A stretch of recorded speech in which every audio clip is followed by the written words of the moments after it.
The Memorial to John Scott Parker, designed by Sir Edwin Lutyens. At the distance of more than a century, it is difficult to appreciate the devastating impact of the carnage of the First World War. The war has been described by one historian as a deluge. A deluge certainly in the technological and social change it wrought on the nation and its empire, but a deluge also in grief. Nearly 1 million servicemen were killed in the war, almost all of them in the army, and the vast majority on the Western Front in northern France and Belgium. There was hardly a village in the UK that was not affected, nor a family that did not lose a relative. That grief was exacerbated early in the war by the decision of the government not to repatriate the bodies of the dead. For the first time, it was technologically possible to do this, but it was decided that, as had been the case in previous wars, soldiers would be buried with their comrades close to the places where they had fallen.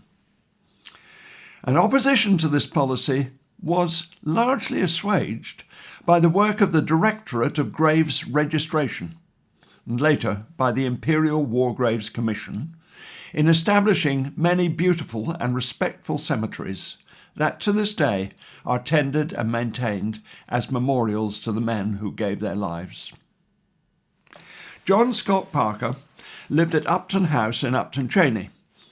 He was a gentleman landowner and fruit grower with a considerable interest in horticulture, much of which he had learned from his mentor, Canon Henry Nicholson Ellacombe, a renowned gardener and writer, and the Vicar of Bitton. Parker was too old for active military service, but volunteered and was commissioned as a captain in the Directorate of Graves Registration. From 1916, the Directorate was already beginning the task of improving the roughly made graveyards by bringing in topsoil and seeding them with grass. By 1918, as the war was drawing to a close, the newly established Imperial War Graves Commission began the task of planning the permanent design of the war cemeteries. Parker was appointed as the Chief Horticultural Officer for the Commission in northern France and Belgium. The appointment was made on the advice of Arthur Hill, Deputy Director and later Director of the Royal Botanic Gardens at Kew, and both a friend and the biographer of Canon Ellacombe. The Commission also had the services of a small number of architects, most notably Edwin Lutyens. Lutyens had made his reputation in the construction of country houses in the arts and crafts style, in conjunction with the garden designer Gertrude Jekyll. They brought houses and the horticultural environment together in a complementary design. It was also Lutyens who designed the National Memorial to the Fallen, the Cenotaph in Whitehall, and it was his designs more than any other architect that were used in the cemeteries. Most notably, these included his simple rounded headstone that could be adapted for different faiths. The architectural environment was enhanced by planting trees and plants in small areas of garden or with a small plant next to each headstone. Parker was not a designer, but he was a plantsman, and under his direction the work of preparing the soil of the cemeteries was completed, itself a huge task.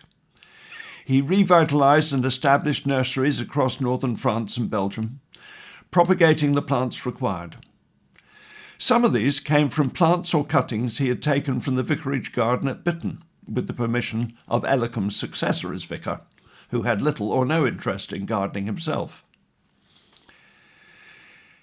John Parker later recounted, "I've taken large numbers of cuttings and seeds from the garden and have grown these on for the decoration of the graves in France and Belgium, and I've perpetuated, for myself at least, some of the interest and charm of that old garden. I think the Canon would have been pleased to know that some of his plants have multiplied all over the warriors of the British armies in Flanders." In all, it was an enormous feat of organisation and management that was recognised by the award of an Order of the British Empire in 1924, and he later worked on cemeteries in Italy and Greece. John Scott Parker retired from the commission in 1935 and died 3 years later at Upton House. The board of the commission suggested that a fund should be set up to raise money for a memorial to be installed in St Mary's.